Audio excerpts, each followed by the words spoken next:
Selamat pagi, selamat dharma kita semua. Terima salam dharma dari kami. Nama saya Ngadi Budaya, Namo Budaya. Namo Buddhaya.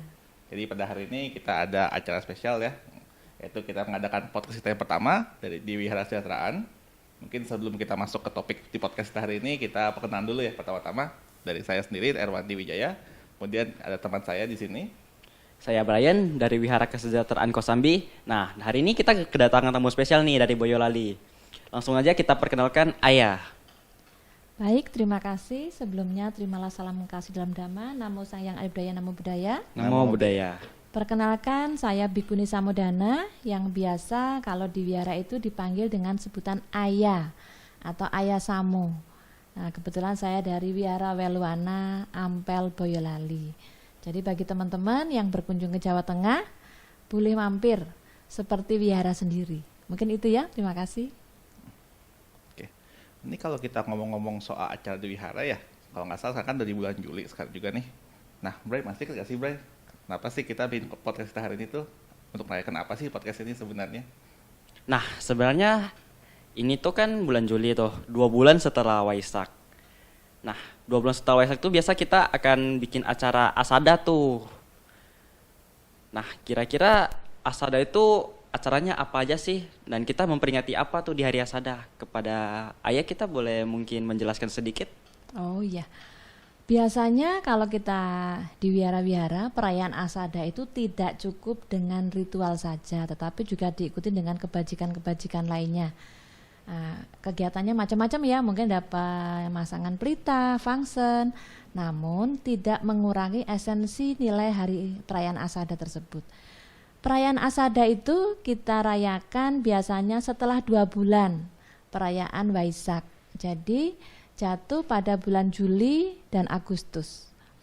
Nah, pada perayaan Asada di wihara-wihara dengan berbagai macam ritual ya, kebaktian dan ceramah dhamma, tentunya pasti dari anggota sangha atau bagi perumah tangga yang memiliki kompetensi untuk menyampaikan dhamma, mengulas tentang 3 peristiwa penting di bulan Asada pada zaman Buddha Gotama. Sejarah yang pertama menjelaskan Tathagata atau Buddha Gotama menyampaikan ajaran dhamma untuk pertama kali kepada 5 orang pertapa. Ya, jadi ajaran dhamma yang pertama kali. Kalau kita membaca sutta, terdapat pada khotbah Buddha pertama yang disebut dengan Dhammacakkappavattana Sutta. Maka hari Asada lebih cenderung disebut hari Dhamma. Disampaikan kepada 5 orang pertapa, mereka 5 orang pertapa inilah yang pertama kali menjadi anggota sangha. Maka pada saat Asada disebut dengan 3 peristiwa penting. Peristiwa ketiga yaitu terbentuknya sangha. Jadi Buddha, Dhamma, dan Sangha atau Tiratana ini sudah lengkap. Nah, jadi kalau semuanya yang pertama hanya Buddha menyampaikan Dhamma kepada 5 pertapa, yang kedua dengan khotbah pertamanya Dhammacakkappavattana Sutta, yang ketiga terbentuknya Triratna. Karena apa? 5 pertapa sudah menjadi anggota sangha. Begitu ya, 3 peristiwa penting itu yang harus diingat sebagai umat Buddha. Jadi saat Waisak kita juga merayakan 3 peristiwa penting. Di saat Asada pun kita juga merayakan 3 peristiwa penting, tetapi lebih cenderung kepada konteks Dhamma. Maka disebut hari Dhamma. Demikian ya Brian, mungkin cukup jelas ya. Sudah cukup jelas sih. Namun ada sedikit pertanyaan nih yang ingin saya tanyakan. Sebelumnya saya ingin bertanya kepada Ko Erwandi dulu nih. Nah, kira-kira di poin pertama tuh kan tadi Ayah ada menyebutkan tuh bahwa Buddha membabarkan khotbahnya kepada 5 orang pertapa tuh. Nah, Ko 5 orang pertapa tuh kira-kira siapa aja sih? Oke, Bray. Tanyaan bagus. Jadi mungkin lebih tepatnya kita bisa sambung balikin ke ini ya.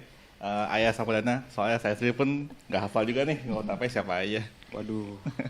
Iya ini, kalau muda-mudi mungkin yang diingat cuma 5 nama mantan-mantannya ya.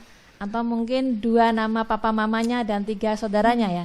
Tetapi zaman Buddha tidak seperti itu. Disampaikan kepada 5 orang pertapa, itu ada 5 yaitu Kondanya, Asaji, Mahanama, Wapa, dan Badia.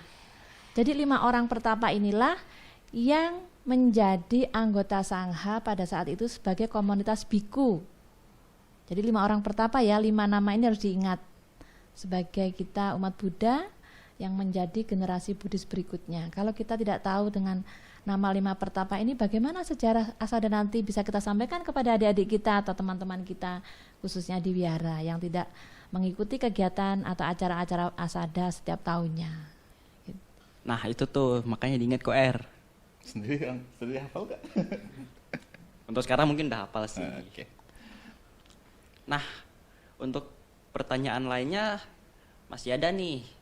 Nah di poin kedua itu ada menjelaskan tentang pembabaran khotbah pertama tuh oleh Sang Buddha. Nah khotbah itu judulnya apa sih KOR?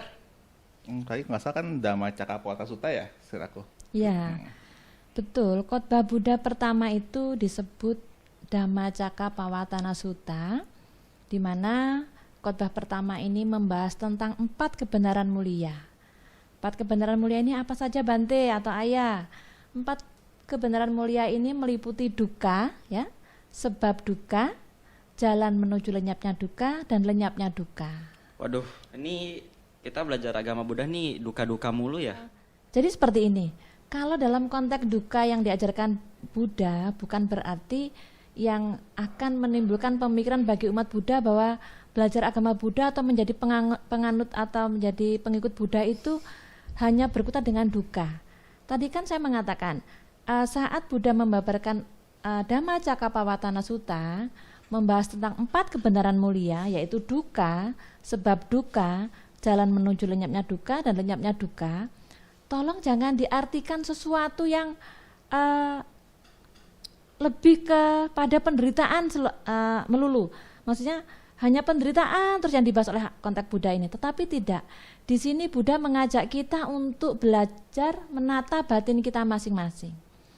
Kalau kita tahu itu duka, maka secara tidak langsung atau otomatis kita akan menghindari hal tersebut. Misalnya bagi muda-mudi, Anda kan muda-mudi nih, remaja, sudah punya pacar tentunya, ya kan? Belum sih. Sudah pernah jatuh cinta. Nah kalau itu pernah. Nah, misalnya seperti itu. Kalau kita jatuh cinta pada orang yang salah, kira-kira menjadi duka apa tidak? Pasti menjadi. Nah, pasti menjadi duka. Kita mencintai saja kita nggak tahu itu salah atau tidak pun, kalau diikutin dengan kemelekatan itu pun juga duka. Maka paling tidak dengan kita memahami Dhamma di sini, saat kita jatuh cinta maka kita harus siap putus cinta. Kalau tidak siap itu sudah masuk ke nomor 2, sebab duka. Karena apa? Saat kita jatuh cinta kita mengembangkan kemelekatan di situ tanpa ada pandangan benar bahwa sesuatu pasti akan mengalami perubahan, bahwa sesuatu yang kita inginkan tidak selalu tercapai. Nah, maka butuh adanya pemahaman atau pandangan benar, ya. Nah, jadi konteks duka di sini sebetulnya sangat mudah dipahami kalau kita memiliki pengetahuan Dhamma yang cukup. Bagaimana Bante, Ayah, kalau semuanya supaya kita tidak menjadikan jatuh cinta itu sebagai duka? Ya kita harus jatuh cinta pada orang yang tepat. Misalnya kalau muda-mudi, oh dia misalnya mohon maaf dari keluarga baik-baik, ya kan? Oh dia perilakunya baik, otomatis kan nggak menimbulkan permasalahan. Tetapi Anda sebagai anak muda jatuh cinta pada pacar orang, kira-kira ya jadi duka tidak? Jadi timbul kebencian, ya kan? Adanya keserakahan di situ, adanya kebodohan batin. Sudah tahu punya pacar kok mau dipacari misalnya. Atau bagi bapak ibu misalnya, mohon maaf, sebagai perumah tangga sudah terikat, ya kan? Ingat loh, di agama Buddha itu kita hanya mengenal monogami bukan poligami. Benar. Apabila kita sudah punya satu pasangan, ya kita harus setia seumur hidup. Maka dalam konteks pernikahan misalnya, setiap laki-laki siap terikat dengan satu wanita. Setiap satu wanita harus siap terikat dengan satu laki-laki. Dengan komitmen ini otomatis kita terbebas dari duka. Tetapi itu kan masih duka itu ya artinya kan tidak terikat dengan hal apapun. Nah, Ya. tetapi kan ada tadi yang Ayah katakan laki-laki terikat dengan perempuan dan perempuan terikat dengan laki-laki. Nah, itu gimana? Ya, kalau dalam ikatan perumah tangga, maksudnya yang sudah menikah, papa mama kita ini misalnya kan otomatis kan satu pasangan kan, betul tidak? Ya, benar. Nah, kalau menyadari satu pasangan maka tidak ada keinginan. Tolong digarisbawahi, keinginan. Semua duka itu diawali dari keinginan. Keinginan yang salah tentunya. Ya kan? Sudah punya pasangan tapi masih menginginkan pasangan yang baru, yang lain, bahkan pasangan orang lain. Nah, akhirnya menjadi duka. Bahkan itu sebab duka. 2 poin sudah terlampaui. Jadi kalau gimana Bante atau Ayah untuk menghilangkan duka itu? Ya kita harus tahu, kita harus memiliki pandangan benar bahwa menjadi muda-mudi ketika mau jatuh cinta juga perlu waspada, ya.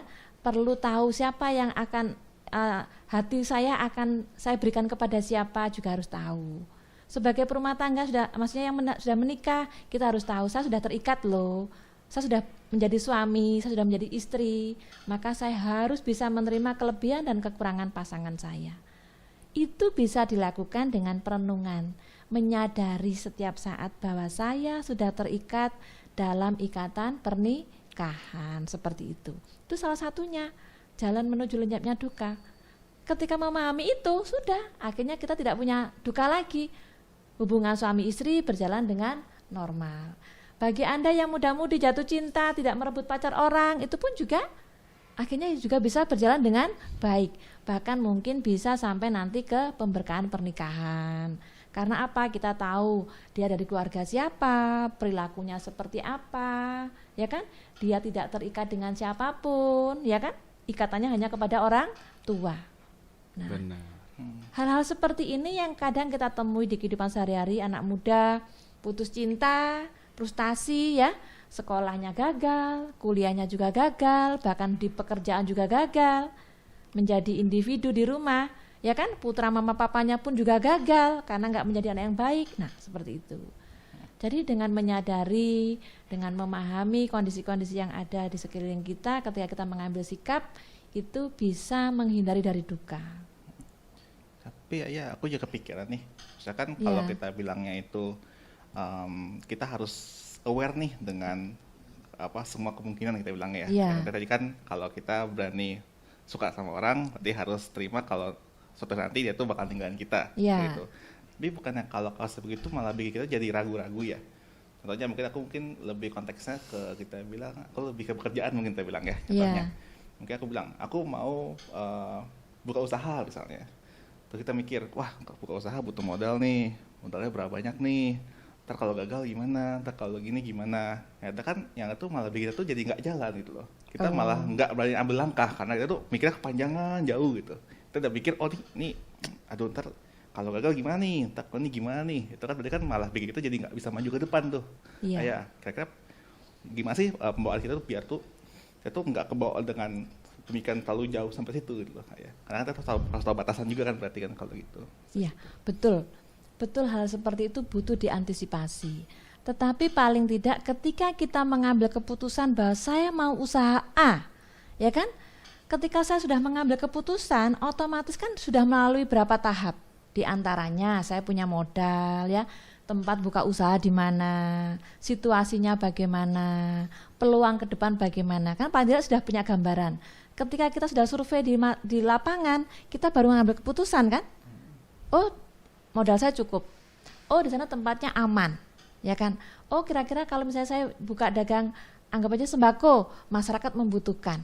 Oh, ini harganya terjangkau di masyarakat yang tempat saya usaha, misalnya di pedesaan atau di pinggir kota, seperti itu. Jadi keputusan ini tidak semena-mena langsung, oh saya mau dagang. Ketika kita punya keinginan saya mau dagang tapi nggak punya modal, kita nggak punya basic kemampuan untuk berdagang, kan konyol. Nah, dari situ kita bisa melihat bahwa di sini seseorang tersebut memiliki kebodohan batin, keinginan yang tidak disesuaikan dengan kemampuan. Loh, ayah kan kita masih bisa mengusahakan dengan cara yang lain. Misalnya kita bisa hutang bank, ya kan? Atau bahkan kita menurunkan misalnya apa itu? Kalau ini asli kita pakai yang KW2 misalnya, atau KW1 misalnya, ya. Apa itu namanya? Nah, ya kan? Nah, itu misalnya seperti itu ayah misalnya. Bisa enggak? Ya bisa saja, tetapi kan tidak hanya satu faktor saja di lapangan itu. Tadi mengapa ayah mengatakan lingkungannya bagaimana, kemampuan masyarakat, daya belinya, daya saingnya bagaimana, ya kan? Nah, jadi tidak hanya cukup keinginan, tetapi harus ada telaah lagi. Jadi kalau saat seperti orang jatuh cinta, pokoknya aku jatuh cinta, ada kata pokoknya. Nah, ketika kita mengatakan pokoknya, ini sudah sebab duka, karena tidak melihat dia siapa. Kalau tadi ternyata dia istri orang, ternyata dia pacar orang. Nah, kalau di tempat biku ini selagi belum janur kuning melengkung masih bebas ayah. Sebelum ada cincin melingkar masih bebas ayah. Tetapi kalau itu sudah milik orang lain, janganlah kita mengambil. Ingat loh, di ajaran Buddha itu juga ada kan hukum sebab akibat, Ya benar. hukum karma. Nah, jangan sampai kita menimbulkan satu sebab penderitaan bagi orang lain atau makhluk lain. Kalau kita juga nggak mau diberikan penderitaan sama-sama. Begitu. Jadi konteks dukanya nanti akan hilang secara tidak langsung. Meskipun duka itu bukan hilang total selamanya. Duka itu timbul berlangsung lenyap. Kebahagiaan juga demikian, timbul berlangsung lenyap. Jadi semua silih berganti. Maka harus dipahami, duka tidak bisa dihilangkan, kebahagiaan juga tidak bisa dipertahankan. Ya, dengan pemahaman Dhamma yang cukup, otomatis menjadi umat Buddha akan bisa menghindari duka sebab duka tersebut. Gitu kira-kira ya. Oke sih, aku nangkep sih ayah. Jangan-jangan kita jadi mikir nih, wah kayaknya kok kesana kayak pasrah ya kita bilang. Jadi kita bukan berpikir terlalu jauh, nanti kalau saya usaha bisa gagal nih terlalu jauh ayah. Sedangkan Buddha itu mengajarkan kekinian, ya kan, di sini dan saat ini. Nah, tidak seperti itu, tidak sesederhana itu ketika kita memahami satu proses, ya. Misalnya cita-cita kita apa, goalnya ke depan apa, seperti itu. Jadi kalau kita sudah memahami sebabnya, berarti kita akibatnya juga harus memahami di situ. Oh, kalau saya bermain api ya saya siap terbakar, kan begitu. Nah, itu bisa dipahami ketika kita mau belajar Dhamma. Kalau menjadi umat Buddha hanya sekedar saya beragama Buddha, saya sekedar datang ke wihara, saya sekedar mohon maaf ikut ritual, saya sekedar pasang dupa, saya sekedar pasang pelita, saya sekedar function, ya, atau bakti sosial. Tidak sesederhana itu. Oh, saat saya misalnya teman-teman ke wihara misalnya, kita memberikan penghormatan di altar Buddha dengan pengertian benar bahwa saya, mohon maaf nih, di agama Buddha bukan saya menyembah sebuah patung, tetapi saya memberikan penghormatan di situ, di mana Buddha menjadi guru para dewa dan manusia, ya kan? Nah, ketika saya meyakini Dhamma pun juga demikian. Karena ajaran Buddha yang diberikan untuk sebuah pembebasan. Nah, saya menghormati Sangha pun juga demikian. Saya menghormati karena saya berlindung kepada Sangha, kan? Buddha, Dhamma, dan Sangha, ya kan? Sanghang saranang gacami. Kita berlindung. Jadi apa yang disampaikan Sangha, ya kan, tentang pembabaran Dhammanya, itu yang bisa kita ikuti. Apabila tidak, oh kita mungkin bisa memahami yang di level kita. Oh, misalnya sebagai umat Buddha, saya baru mampunya di ritual ayah. Ya ikutin setiap kegiatan ritual. Kita memahami maknanya, ada artinya kan, setiap kita membaca parita, sutra, mantra ada artinya. Oh, ternyata artinya begini. Hal sepele saja yang sederhana, kita memberikan penghormatan di altar Buddha, bernamaskara 3 kali saja.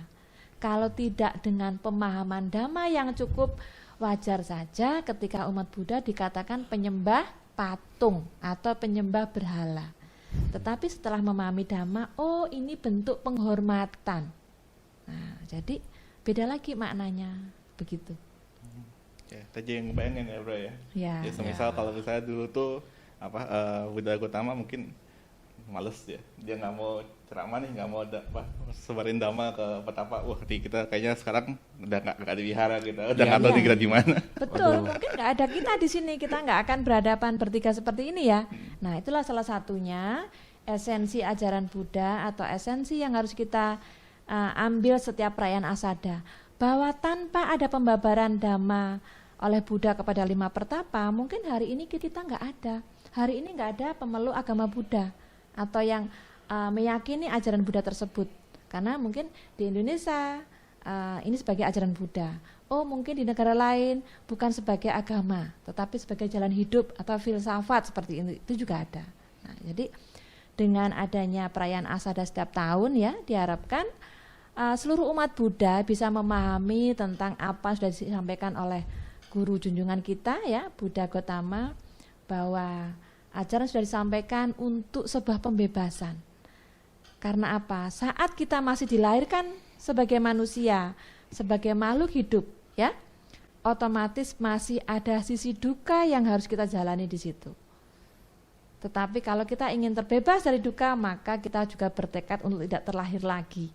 Caranya bagaimana, Ayah? Ya caranya tadi mempraktekkan ajaran Buddha sampai mencapai tingkat kebudayaan tersebut. Begitu kira-kira, Brian. Berarti di Asada ini. setelah kita menjadi Buddha itu, kita sudah tidak harus berpapasan dengan yang namanya duka lagi. Tidak lagi, sudah terbebas, sudah kondisi yang tidak bisa disebutkan lagi, tidak terbatas dengan waktu, ruang. Nah, itulah pencapaian kebebasan atau yang disebut dengan nibbana tersebut. Berarti nibbana itu salah satu artinya tuh terbebas dari duka. Ya, salah satunya. Itu makna yang sederhana ya. Nanti kalau dibahas lagi mungkin dengan sesi yang berikutnya, seperti itu. Jadi paling tidak ketika momen Asada ini loh kita merayakan hari Asada untuk memperingati pertama Sang Buddha atau Tathagata menyampaikan Dhamma atau menyampaikan ajarannya kepada 5 orang pertapa, ya kan? Nah, sampai sempurnanya menjadi Tiratna. Bagaimanapun umat Buddha itu berlindung pada Tiratna, ya kan? Budang Saranang Gacami, Dhammang Saranang Gacami, dan Sanghang Saranang Gacami. Tanpa adanya 5 pertapa tidak ada komunitas Sangha pada saat itu. Gitu Brian. Jadi nanti Brian sama Erwandi bertugas untuk menyampaikan ini juga kepada teman-teman yang mungkin tidak belum paham seperti itu. Ya, hal-hal sederhana ini memang harus disampaikan. Kalau tidak, menjadi umat Buddha itu hanya ketika perayaan Waisak ya pokoknya datang ke wihara, seneng-seneng ya kan? Ritual. Nah, nanti ada lagi apa? Oh, saat Asada juga begitu, hanya datang saja, tapi tidak tahu esensinya apa ketika kita merayakan. Begitu. Iya, aku udah ukuran lagi nih, mungkin sedikit agak luar topik dikit nih ya. Iya. Nah, ini lebih ke arah kayak ini sih. Tadi kan Ayah udah bilang nih, kalau kita tuh butuh pemahaman loh, kita perlu ada apa ya? Metode. Mungkin pemahamannya benar, pemikirannya benar tentang satu topik yang saya tentang duka dia, contohnya duka itu. Nah, tapi kan kalau kita bilangnya kan secara manusia kita bilang ya, kita itu kan pasti punya namanya subjektivitas, saya bilang. Jadi kayak misalnya anggaplah saya suka makan nasi, Brian suka makan roti. Itu kan udah ada topik nih, beda sukanya kita bilangnya.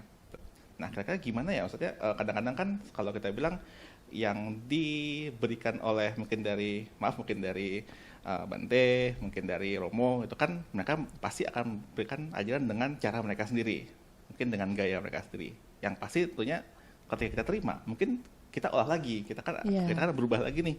Oh Bante ngomongnya A nih, tapi ketika aku tangkapnya itu bukan cuma A, bisa A, B gitu kan. Karena kan kita punya penangkapan sendiri, Bante punya cara buatnya sendiri. Nah, kira-kira gimana ya, maksudnya gimana caranya biar kita tuh jangan sampai menyimpang. Nah, aku takutnya itu jadi dari Bante atau Romo udah benar nih, tapi karena kita punya pemikiran itu malah sedikit menyimpang yang gitu sih. Aku takutnya itu sih. Ada nggak saran dari Ayah mungkin gimana caranya buat kita tuh apa yang kalau kita bawa di pikiran kita tuh selama mungkin kita bilang ceramah ya di kebaktian biar itu nggak sampai kejadian begitu gitu loh. Iya, baik. Tadi kan sampaikan kalau Erwandi suka makan nasi, tapi Brian suka makan roti. Coba kalau kita memahami perenungan makanan itu apa tujuannya? Untuk kenyang. Nah, untuk kenyang. Untuk hidup. Berarti kan untuk mempertahankan kehidupan, ya. Untuk memiliki tenaga untuk beraktivitas. Nah, seperti itu banyak pendapat-pendapat. Kalau kita mau menerima pendapat si A, si B, si C, ya kan, dengan memahami oh memang kemampuannya Erwandi misalnya, oh saya makan itu pokoknya untuk kenyang, karena saya butuh tenaga untuk beraktivitas. Oh kalau Brian saya makan, saya tidak ingin menimbulkan perasaan duka yang baru, misalnya kekenyangan, karena ada keserakan seperti itu. Kalau kita telaah dengan pikiran pandangan benar kita, kan nggak ada masalah. Tetapi kadang kita begini, merasa diri paling benar itu yang, nah maka ada perenungan. keinginan tadi ya, keinginan merasa diri paling benar ini udah sebab duka. Nah, ada masuk sebab duka ya. Nah, terus merasa pokoknya aku yang paling benar itu juga duka. Karena apa? Kita tidak bisa menerima pendapat orang lain. Nah, nanti di sini dikembangkan dengan 8 jalan utama. Ada pandangan benar ya, berpikir benar, seperti itu, ucapan benar, daya upaya benar ya, atau pencarian benar sampai seperti itu. Jadi nanti ada kontennya 8 jalan utama. Ini salah satu juga dari 8 jalan utama ini usaha untuk mengakhiri penderitaan tadi, mengakhiri duka tadi, tetapi mungkin tidak masuk di sini ya konteksnya. Nah, jadi kita juga harus memahami. Tadi Ayah sudah mengatakan, duka itu tidak bisa diakhiri, tapi harus dipahami. Kebahagiaan juga demikian, tidak bisa dipertahankan, tetapi harus dipahami. Mengapa begitu? Hari ini saya bisa merasakan duka, besok saya bisa merasakan bahagia. Besok saya bahagia itu karena hari ini ada duka. Iya benar. Betul kan? Benar. Saya bisa mengatakan kenyang karena tadi saya lapar. Setelah makan saya kenyang. Saya bisa mengatakan kenyang ini karena ada proses tadi lapar. Nah, seperti itu. Jadi saya bisa mengatakan bahwa saya ini benar ketika saya makan nasi. Karena tadi kalau yang si A mungkin hanya makan roti saja misalnya. Karena ada satu kondisi di situ misalnya, mohon maaf, karena roti itu berkenaan dengan tepung ya. Akhirnya ada kolesterol, maka enggak sehat. Tetapi Brian juga bisa mengatakan, kenapa saya enggak makan nasi? Karena nasi itu mengandung glukosa tinggi dan sebagainya misalnya. Jadi saya bisa jadi penyakit misalnya gula dan sebagainya. Oh, ternyata kita harus bisa mengambil jalan tengahnya. Makan nasi secukupnya, ya kan, diikuti dengan lainnya sayur mayur, lauk pauk. Oh, makan roti juga demikian. Tidak hanya dengan roti saja, tidak hanya dengan nasi saja. Ternyata Brian yang makan roti pun juga bisa hidup, bisa melakukan aktivitas dengan baik, bahkan juga bisa dengan sehat. Nah, karena apa? Oh, ketika mengkonsumsi roti pun ada penerimaan di situ. Misalnya, kemampuan saya untuk makan itu hanya sebatas ini. Oh, Erwandi beda lagi, kemampuan makan saya itu harus begini. Nah, berarti kan kita harus memahami, oh memang konteks kemampuan, ini pun juga harus dipahami. Jadi bukan ketika kita makan nasi, sayur, lauk itu langsung hidup mewah, atau sebaliknya makan roti itu hidup mewah, bukan. Tetapi dipahami kondisi masing-masing. Nah, ini juga dhamma kan. Nah, kalau nggak dipahami, ini pun juga bisa menjadi sebab duka. Nah, seperti itu kira-kira. Jadi harus dipahami ya, tanda kata kuncinya dipahami tadi. Semua kondisi, kalau tidak dipahami, timbul kemelekatan. Ketika kemelekatan ada, timbul penderitaan. Nah, penderitaan ini tidak hanya di batin kita. Ketika pikiran kita sakit, badan jasmani kita juga akan ikut sakit. Maka Buddha juga mengatakan, kalau kita usia tua, cukuplah badan jasmani yang sakit, tetapi pikiran jangan sampai sakit. Nah, kalau semuanya badan jasmani sakit, kita mungkin tinggal ngecek ke dokter. Oh, ini asupan gizinya kurang atau enggak standar, ya kan? Tetapi kalau pikirnya sakit, dikembalikan kepada individu masing-masing. Konteksnya apa? Kita mengendalikan indera kita, ya kan? Mengendalikan keinginan kita. Nah, seperti itu. Jadi duka tadi bisa dihilangkan. Tapi tanpa adanya pengendalian keinginan, maka duka, sebab duka di situ masih terus berkembang. Kita nggak akan terbebas dari duka karena kita nggak mengetahui jalan menuju lenyapnya duka tersebut. Begitu. Gimana Brian? Gitu Armandi? Sangat sudah kompleks. Nah, iya. Nah, sangat jelas ya tadi pembabaran dharmanya nih.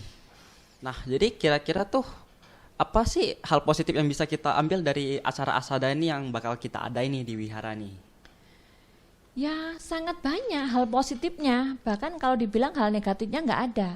Kalau kita menyadari sebagai umat Buddha, maka kita wajib ke wihara. Ya kan? Wihara sudah ada loh, kita nggak harus bangun, ya kan? Kita nggak harus beli tanah, apa sibuk kita bangun bangunan ini, enggak. Wihara sudah ada, ayo kita mengisi kegiatan ini, ya kan begitu. Saat perayaan asada, ayo kita datang. Karena apa? Tidak semua umat Buddha itu memiliki karma yang cukup. Besok tanggal 17 Juli perayaan asada di Wihara Kosambi. Belum tentu semua umat Buddha itu memiliki karma baik. Karma baik di sini disebutkan misalnya tidak memiliki waktu yang cukup, ya, tidak memiliki kondisi kesehatan yang cukup, tidak memiliki tekad yang cukup, otomatis mereka hanya sekedar mendengar. Oh, bahwa tanggal 17 besok di wihara ada perayaan Asada, selesai. Nggak punya karma baik untuk bisa datang. Nah, jadi ayo kita memiliki timbunan karma baik atau kebajikan-kebajikan agar semua kondisi-kondisi baik yang ada itu bisa kita nikmati ya, dengan pengetahuan benar tentunya, dengan kesadaran yang cukup bahwa sebagai umat Buddha ketika ada perayaan hari besar idealnya bisa menghadiri, bisa mendengarkan khotbah Buddha melalui anggota sangha atau romo pandita atau upasaka-upasika yang memang berkompeten di situ. Ya kan? Nah, kalau tidak di wihara, di mana lagi kita belajar? Oh, Bante, kan bisa kita belajar lewat YouTube, ya di internet banyak, kita bisa baca-baca. Tetapi tidak semudah itu ketika kita belajar berhadapan langsung dengan komunitas kita sebagai umat Buddha. Oh, ada sesuatu nggak cocok, kita bisa tanya, kita bisa bertanya tentang pendapat dari teman-teman kita, orang tua, bahkan anggota sangha. Jadi kita mendapatkan guru yang tepat. Jadi kita bisa mempraktekkan ajaran Buddha juga dengan benar. Kalau tidak, maka kita dapat melaksanakan ajaran Buddha dengan salah, tidak menghilangkan penderitaan, malah mendatangkan penderitaan. Nah, seperti itu ya. Jadi sekali lagi Bhikkhuni mengingatkan kepada seluruh umat Buddha, ketika ada perayaan hari besar, khususnya misalnya karena ini bulan Juli, perayaan Asada, diharapkan seluruh umat Buddha bisa hadir. Ini sudah masa pandemik, tetapi sudah mulai berkurang. Oh, mungkin sebagian besar bisa ke wihara, sebagian besar juga bisa mengikuti secara online. Nah, dengan tekad yang kuat tentunya akan menjadi sebab kebahagiaan. Ingat, menjadi sebab kebahagiaan, bukan menjadi sebab penderitaan. Gitu kira-kira, Brian. Nah, jadi itu tuh, kita sudah tahu ya kenapa kita harus datang ke wihara tuh buat acara Asada. Nah, juga bisa kenalan dengan kita-kita juga nih, dan yang terpenting ada Ayah juga nih yang bakal datang nih ke wihara semoga nih. saya punya karma baik ya, bisa hadir juga merayakan bersama-sama umat Wihara Kejahatan Kosambi. Waduh, ini waktunya udah cukup lama nih kita berbincang-bincang nih. Lagian juga dari tadi kita juga udah mendengarkan semua penjelasan dari Ayah nih. Udah jelas juga ya, Ko Er ya? Ya, jelas banget ya, sangat jelas. Nah, jadi aku ingatkan sekali lagi nih ya, tanggal 17 Wihara Kesejahteraan Kosambi ini bakal ada bikin acara Asada nih. Jadi diharapkan kepada semua umat yang ada di rumah nih bisa meluangkan waktunya sehari aja untuk datang ke sini. Podcast pada hari ini kita tutup dulu ya. Semoga di next time kita bisa ketemu lagi. Saya Brian dan teman saya Erwandi. Saya Bhikkhuni Samudana. Terima kasih atas perhatiannya. Terima kasih dalam salam dari kami. Namo Sangha di Budaya, Namo Buddhaya. Namo Buddhaya.